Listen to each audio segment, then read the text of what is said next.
Halo teman-teman semua, jumpa lagi di podcast bersama Ikatan Wajib Pajak Indonesia. Langsung dengan Ketua Umum IWPI. Halo Pak Rito, masih semangat hari ini Pak? Ya, selalu semangat, Mas.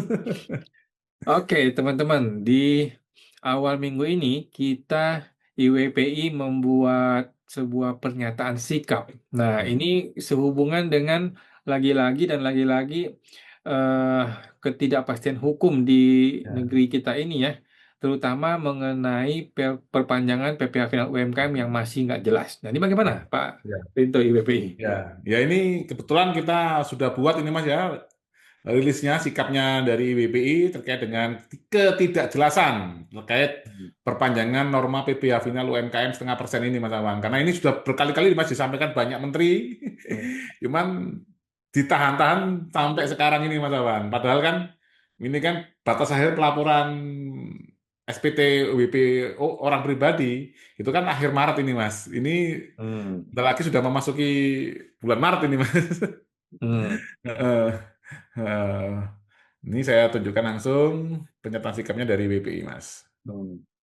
Nah, ini Mas sudah ada di websitenya WPI, Mas. Hmm. Nah, ya pernyataan sikap resmi Ikatan Wajib Pajak Indonesia atas ketidakpastian regulasi perpanjangan PPh final 0,5% UMKM.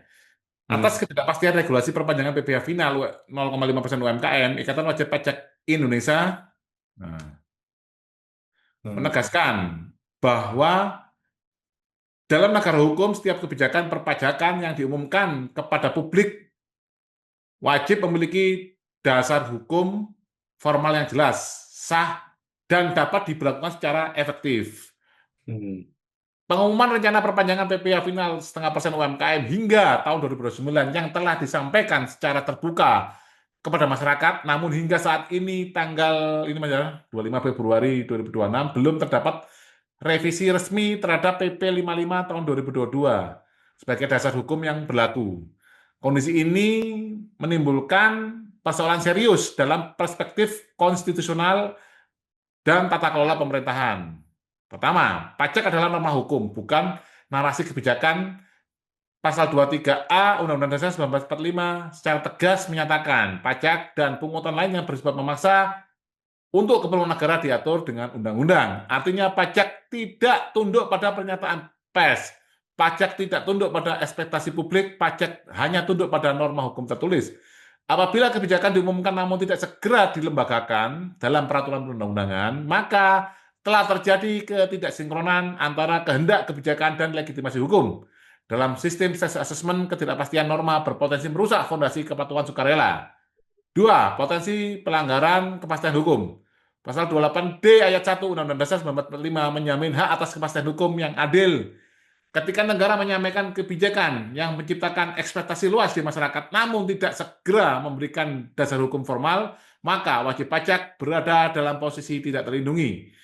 Konsultan pajak berada dalam posisi dilematis, aparatur pajak berpotensi menerapkan norma yang berbeda dengan persepsi publik. Hal ini bertentangan dengan asas lex certa, yaitu norma yang harus jelas, lex stricta, tidak boleh ditafsirkan melampaui teks, dan Vertrauensbeginsel, asas kepercayaan yang sah dalam hukum administrasi. Tiga, resiko nyata dan tanggung jawab negara. Jika PP 55 tahun 2022 tidak direvisi, wajib pajak OP masa fasilitasnya telah habis tetap wajib menggunakan pasal 17. Wajib pajak tiga, wajib pajak yang mengikuti pengumuman kebijakan berpotensi dikoreksi dan dikenai sanksi. Nah, negara berisiko dianggap menciptakan misleading public expectation. Dalam perspektif tata kelola yang baik, good governance, negara tidak boleh membiarkan kebijakan fiskal berada dalam ruang abu-abu normatif. Sikap tegas IWPI. IWPI menyatakan, satu, kebijakan fiskal harus dikristalisasi dalam regulasi formal atau secara resmi dinyatakan tidak berlaku. Negara tidak boleh membiarkan UMKM berada dalam ketidakpastian akibat jeda normatif. Pelindungan terhadap wajib pajak beritikat baik harus menjadi prioritas. IWPI mengingatkan bahwa kepastian hukum bukan sekedar aspek teknis administrasi, melainkan hak konstitusional warga negara. Seruan kepada pemerintah, IWPI mendesak kejelasan resmi mengenai status perpanjangan. Jika revisi dilakukan, harus disertai transisi yang melindungi wajib pajak yang telah bertindak berdasarkan pengumuman resmi. Jika tidak dilakukan perpanjangan, pemerintah wajib menyampaikan klarifikasi publik secara terbuka dan tegas.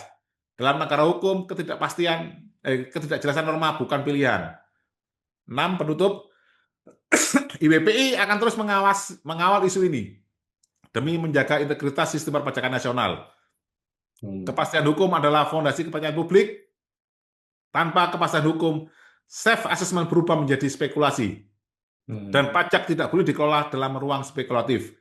IWPI menyampaikan kajian konstitusional lebih lanjut kepada Kementerian Keuangan dan DPR RI apabila diperlukan demi menjaga stabilitas dan kredibilitas fiskal nasional. Seperti itu, Mas. Oke, pernyataan sikap IWPI ya. Ini mudah-mudahan didengar oleh DJP dan juga Pak Purbaya ya. Masyarakat itu sudah sangat-sangat frustrasi dengan bacotnya Purbaya ya. Tiap hari ngebacot terus, dasar hukumnya nggak terbit-terbit, katanya di meja presiden dari mana? Kok nggak di tangan, jangan-jangan di meja presiden tapi entah di mana gitu ya. Ini yang kalau saya boleh kritis sih Mas Awan, nggak boleh ada narasi-narasi itu di meja presiden kayak kita itu zaman jadul kan bisa tanda tangan digital Mas. Masa pemerintahan kita itu katanya ngomong negara mau menjadi negara maju kok jadul gitu Mas, nggak ada lah Mas. Sekarang sudah tanda tangan elektronik semua Mas Awan. Iya, kantor pajak aja tanda tangannya elektronik. Masa presiden kan Iya. tanda tangan?